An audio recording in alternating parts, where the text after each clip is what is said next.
আজকের ভিডিওতে আপনাদেরকে দেখাতে চাচ্ছি ঢালিউড সিনেমা জগতের সবচাইতে বেশি ইউটিউবে ভিউ হওয়া 5টি গান। নাম্বার 5-এ আছে বসগিরি সিনেমার দিল দিল গান। এ পর্যন্ত গত 8 বছরে ভিউ হয়েছে 130 মিলিয়ন। নাম্বার 4-এ আছে হৃদয়ের বন্ধন সিনেমায় শাবনূর এবং রিয়াজ অভিনীত বধূ বেশে কন্যা। এ পর্যন্ত গত 6 বছরে ভিউ হয়েছে 200 মিলিয়ন।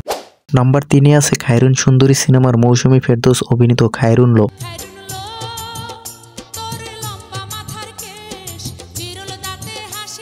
এ পর্যন্ত গত 4 বছরে ভিউ হয়েছে 215 মিলিয়ন। নাম্বার 2-এ আছে তুফান সিনেমার শাকিব খান এবং মিমি অভিনীত লাগে উড়া দুরায়। এ পর্যন্ত গানটি গত 8 মাসে ভিউ হয়েছে 244 মিলিয়ন। নাম্বার 1-এ রয়েছে তুফান সিনেমার শাকিব খান এবং মিমি অভিনীত দুষ্টু কোকিল। এই পর্যন্ত গানটি গত 7 মাসে 271 মিলিয়ন ভিউ অর্জন করেছে।